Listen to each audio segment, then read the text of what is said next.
At my mom's birthday, she raised her glass and said, "I'm proud of all my kids except one." Everyone laughed. I smiled, took out a small white envelope, and dropped it into her champagne glass. She screamed when she saw what was inside. The evening was doomed from the start. I walked into the house around 6:30, snow still clinging to my coat, holding her gift like it was made of porcelain, a silk scarf from Italy, wrapped with care. The whole place smelled like vanilla and roasted meat. Somewhere in the background, Christmas music was playing, cheerful, hollow, and completely out of place. Coats hung on the rack near the door, fur, cashmere, designer labels that whispered expensive. Mine looked like a thrift store find in comparison. The guests were already gathered in the living room. My mom, Carol, sat right in the center of the couch in a bright red dress, her earrings glittering like she'd been crowned queen of the evening. My dad, George, sat beside her, quiet and polite, his default setting at events like this. My older sister, Emma, was admiring her perfect manicure and laughing with Aunt Leslie. My younger brother, Lucas, was deep in a loud debate about luxury cars with a few cousins when I stepped in. Emma gave me a quick glance, cold, uninterested. "Oh, you came," she said, like I was a pizza delivery no one remembered ordering. I forced a smile. "Of course," I replied. "Wouldn't miss it." Mom didn't even bother standing up, just waved her hand. "Put the gift over there and find somewhere to sit. Dinner's almost ready." I hung up my coat and placed the small gift box with the others, most of them massive, glossy, branded shopping bags that looked like they belonged in a window display. Everything looked festive, but it felt empty. And not the kind of empty that catches you off guard, the kind you get used to. While the servers passed around champagne, I stepped to the far end of the long table. No one offered me a closer seat. That's when I saw it. Above the fireplace, where the old family portrait used to hang, were two large framed photos, matching expensive frames, hung with care. In one, Emma stood in front of the Eiffel Tower, dressed in an all-white designer outfit, striking a pose that screamed magazine shoot. In the other, Lucas stood proudly in a sleek, modern office, holding a plaque that read Startup of the Year. There was no photo of me. There used to be an old graduation picture, back when I still tried to smile. Now, just empty space, like I'd been quietly erased. I looked away, took a glass of champagne, and didn't say a word. Dinner was served. The food was extravagant. Duck with orange glaze, truffle mashed potatoes, tiny sculpted salads in glass bowls. It all looked beautiful, smelled like money, and tasted like nothing. The conversations revolved around the usual things, other people's success. Emma bragged about her new collection in Paris. Lucas talked about opening his first coffee shop. Aunt Leslie, bless her, went full fan club. "You have such a talented family," she said. Carol, Mom, beamed like she'd raised royalty. Not a single person asked me a thing. Even Dad, who normally tries to play neutral, just nodded at me when I sat down, then forgot I existed. At one point, I mentioned quietly that I'd just moved into a new apartment. Mom didn't even pretend to care. "Emma, did you tell them about Paris?" she said, cutting me off and passing her another glass of champagne. I looked down at my plate and focused on my fork. In this house, I've always been background noise, furniture, a glitch in their perfect design. By the time the toast started, I already knew how the night would end. Dad, half-hearted, to family, health, Aunt Leslie. To our children's success. Lucas, half-joking, to the burden of being a genius. Laughter. And then Mom stood up. The room quieted, glasses clinked. She adjusted the silk scarf on her shoulder and looked around with pride. "I'm proud of my children," she said loud. "Proud of Emma, our shining star. Proud of Lucas, so bright and kind." She paused for effect. I held my breath. Then she smiled. "I'm proud of all my children except one." Laughter rippled through the room. Nervous, forced, a few stifled chuckles. Dad smiled into his plate. Emma covered her mouth like she was embarrassed. She wasn't. Lucas raised his glass toward me, smirking. I didn't cry, didn't hunch or shrink, but something inside me finally, quietly, clicked shut, like a door that had been waiting years to close. I stood, picked up my purse, and took out the envelope. Walked over to Mom. Her glass was already on the table. She wasn't even looking. I lifted it gently and slid the envelope into the bottom of the flute, a neat little rectangle visible through the glass. Inside was a short note and a link to a shared drive. "What's this?" she frowned. I didn't answer, just gave a small smile and walked toward the door. "Nora!" Aunt Leslie called after me. "Where are you going?" I didn't respond, just grabbed my coat and left.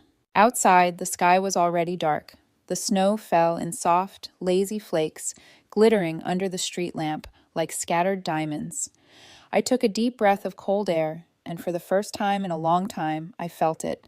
I'm not losing a family. They already lost me.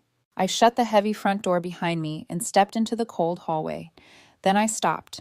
The silence inside the house was so sharp, it felt like it rang in my ears. That kind of silence where your body instinctively holds its breath, like the world is bracing for something. I took one step, then another. Each footfall echoed a little too loudly in my chest. And then, from somewhere deep in the living room, came my mother's scream. Not angry, panicked, high-pitched. I froze, and in that instant, I knew. They opened the envelope. They saw everything. I didn't turn around, didn't run back to explain. I just kept walking toward my car, parked at the edge of the long driveway. The air stung my skin. The snow crunched softly beneath my boots, but inside I felt calm, cold, steady calm. I got in, shut the door, turned the key. The engine rumbled to life. Headlights cut through the snow like blades. And just as I pulled onto the empty street, my phone buzzed on the passenger seat. Her name lit up the screen with that soft, familiar glow. I glanced at it for half a second, then turned the phone face down. 3 seconds later, buzz again.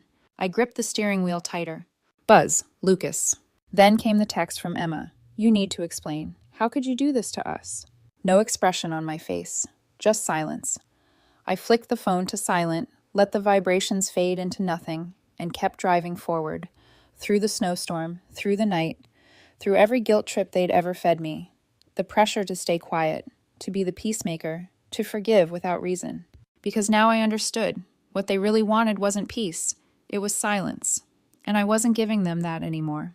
I started thinking about how it all began. From the start, I was the extra, the placeholder between the golden children. Emma, the oldest, family pride and joy, a star.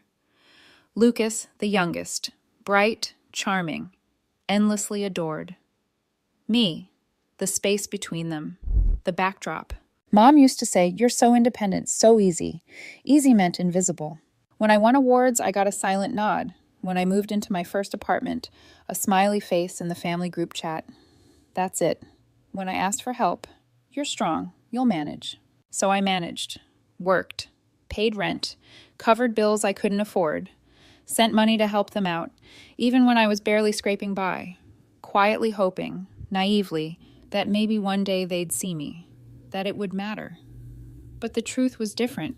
When Emma had an art show, they bought her gowns that cost more than my rent.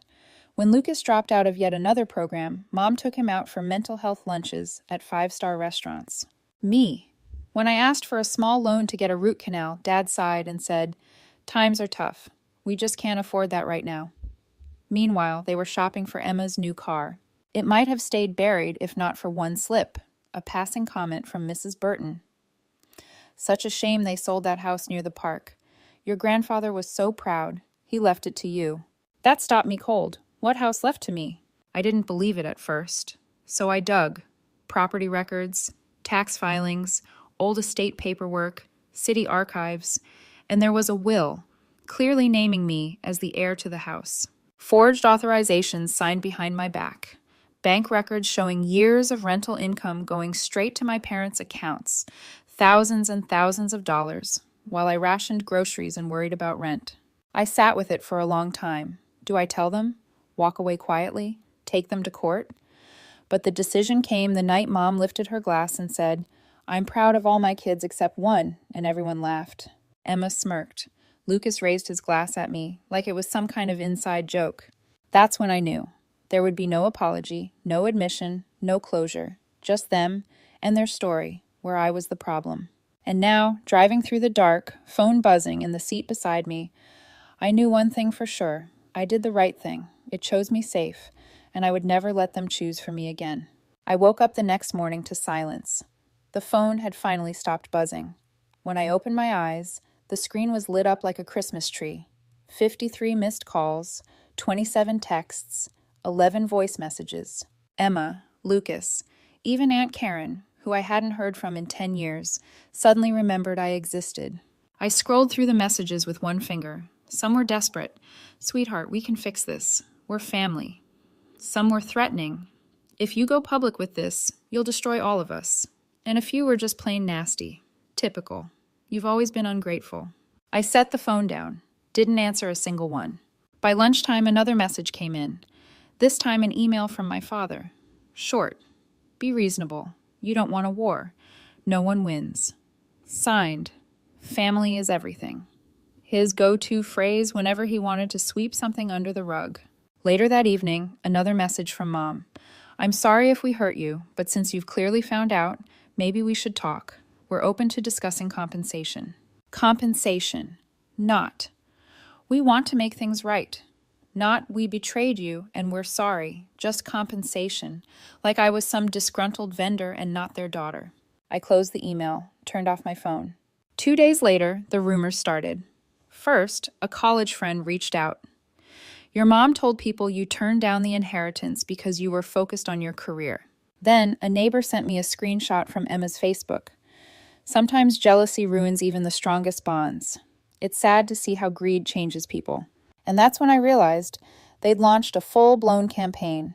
The goal was simple: discredit me so that if the truth ever came out, people would already be doubting my side. It was textbook. First, silence me. Then, ruin my reputation. Then, play the victims. So I spent the entire next day in a lawyer's office. Her name was Miss Bennett.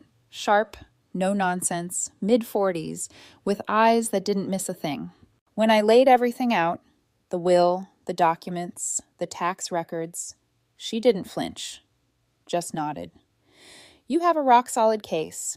The house is legally yours. They've been collecting income they had no right to." I hesitated. "What about the lies, the posts, the gossip?" She frowned. "Unless they cause you measurable harm, like loss of income, it's hard to prove defamation. But if they keep it up, we can build a case.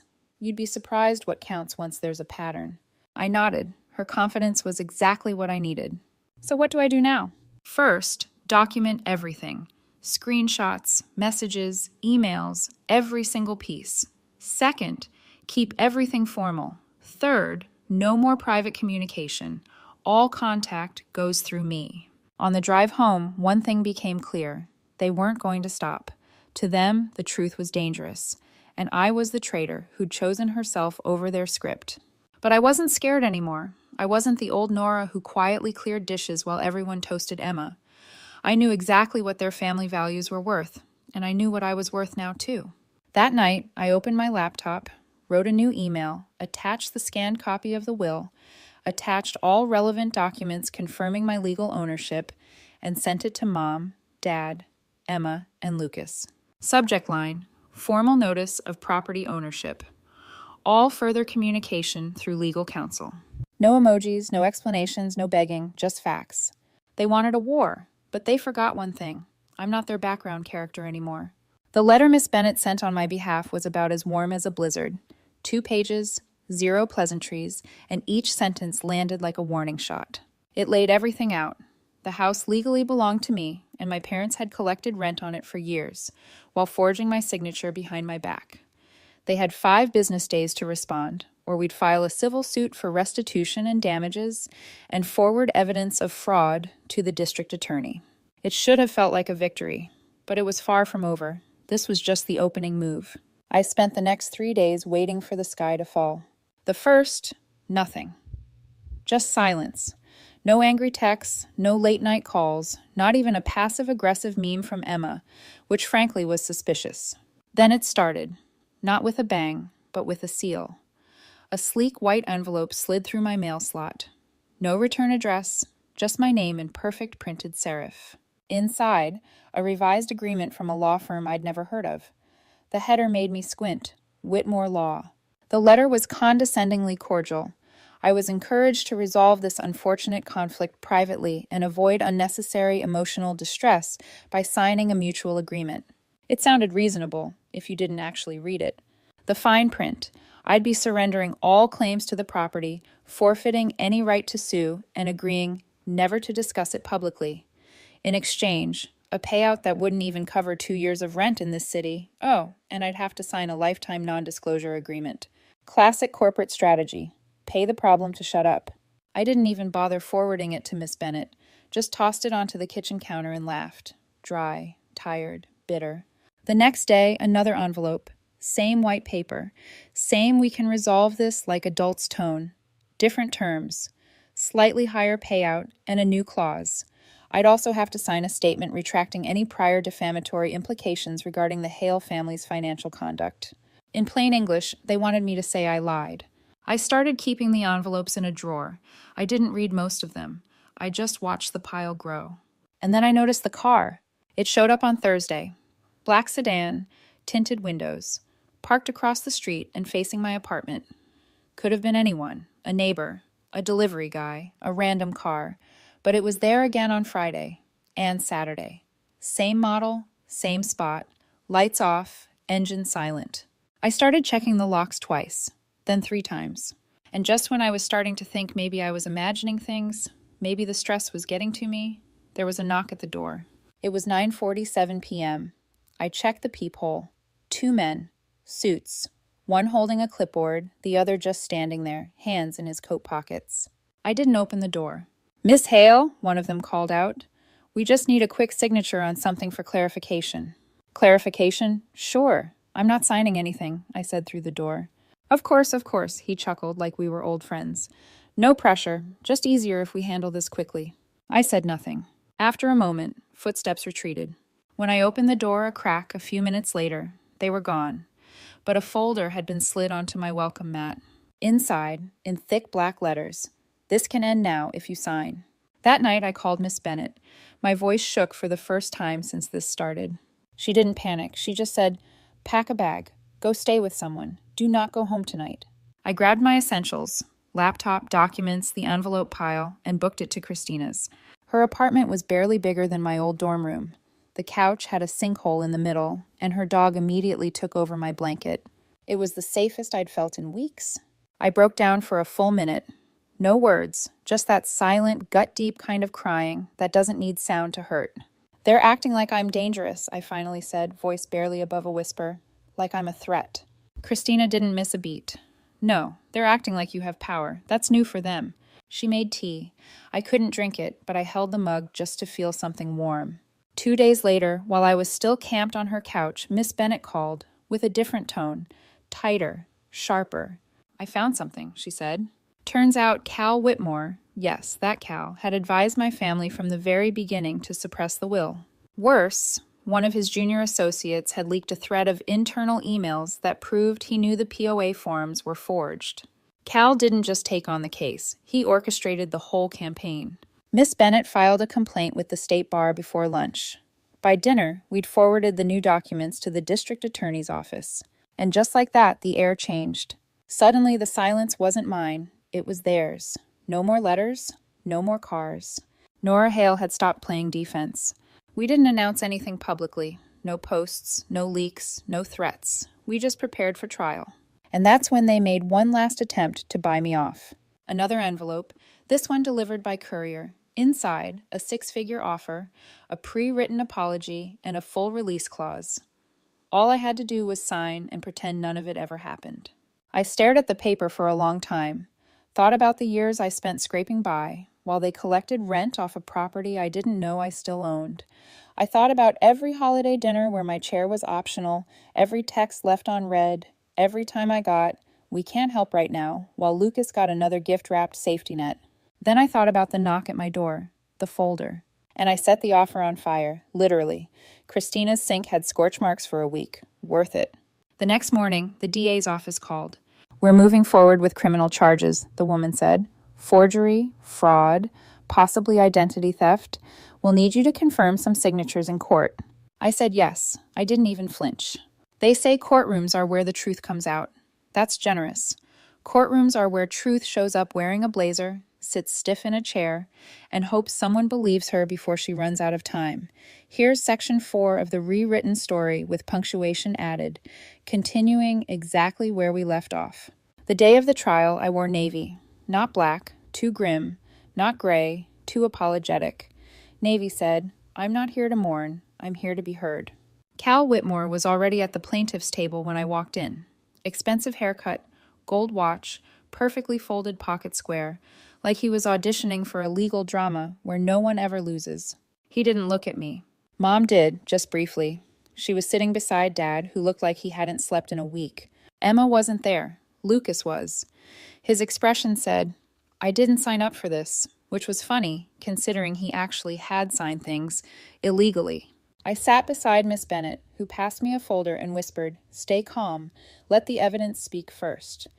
She had a highlighter behind one ear and a gleam in her eye that made me feel like maybe, just maybe, I wasn't alone in this. The opening statements were polite knives. Cal stood and painted me as a once estranged family member, suddenly interested in her late grandfather's estate, a woman possibly confused by grief and motivated by spite.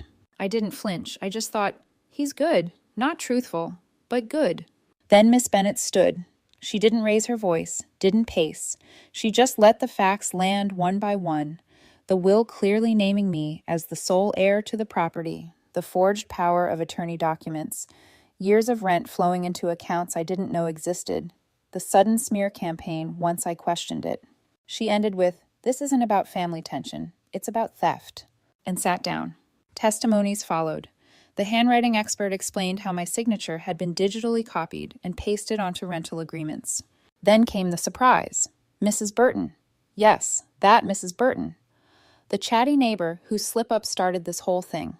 She testified that my grandfather had often talked about the house being for Nora. Not for the kids, not for the family, for me. She even brought a Christmas card from him, addressed to me, with the line, "Hope this house brings you peace one day." Cal tried to shake her. "Isn't it possible you misunderstood?" Mrs. Burton smiled. "I misunderstand a lot of things at my age, sir. That wasn't one of them." There was a beat of silence. Even the stenographer looked impressed. When it was my turn to speak, I kept it simple. I told them I hadn't known the house was still in my name, that I'd spent years believing it had been sold, that I'd worked, struggled, and stayed quiet until I couldn't anymore. I didn't cry. I didn't yell. I just told the truth, like it was math. The judge took a recess, and when he came back, he looked tired but resolute. The court finds in favor of the plaintiff, Nora Hale. Full ownership of the property is restored to her. The defendants are ordered to repay all rental income collected over the past 3 years, with interest. Attorney fees to be paid by the defendants. I didn't smile, not yet. I just let it wash over me, like a storm finally breaking after years of waiting for thunder. Cal asked to speak privately. Denied. Dad muttered something. I didn't hear it. Lucas looked at the floor like it owed him something. But Miss Bennett turned to me and said quietly, "This isn't over, but it's yours now." 2 weeks later, the DA filed criminal charges. Dad, forgery, real estate fraud, and identity theft. Emma wasn't charged, but a formal defamation complaint was accepted. And Cal Whitmore? Turns out encouraging clients to suppress a valid will and falsify POA documents isn't great for your license. His name popped up in a bar ethics review. His firm dropped my parents 2 days later. That part wasn't public, but word got around. Emma's sponsorships started evaporating. Quietly, politely, like people stepping away from a fire before it spreads. Mom lost her part-time job when a local blog picked up the story. Apparently, customers didn't love being helped by a woman accused of defrauding her daughter. Dad took some sort of warehouse job out of town. Lucas tried to go back to school, but no one's paying his tuition this time. Me, I moved into the house, not with fanfare, just with a key that finally belonged to me. The mailbox now reads Nora Hale. One evening, I hung a photo on the hallway wall. It's not dramatic, just a candid someone took years ago. Me, mid-laugh, blurry around the edges. It's not perfect, but it's mine. Michael helped hang it. He didn't ask about the court. He just made sure it was straight, kissed my shoulder, and said, "Want help with the garden next weekend?" There's a ring in his pocket. I know it. He knows I know it. We're not rushing. Christina visits often. She brings pie that always burns a little. Sam drinks juice from a cereal bowl because he forgets glasses exist. Laura brings her dog, who's somehow gotten bolder about stealing food. It's chaotic, loud, beautiful. It's family, the kind that doesn't ask you to shrink. Sometimes people ask if I regret not settling, not just taking the money and walking away. And I always say no, because the truth wasn't for them, it was for me. They lost their daughter long before the courtroom. I just made it official. So, what do you think? Did I do the right thing? Was I justified in taking it to court, or should I have just let it go for the sake of family? I'm still figuring out how to feel about all of it. But one thing I know for sure, silence protects the wrong people. You made it this far. Thank you, seriously. And if you want more stories like this, don't forget to hit subscribe.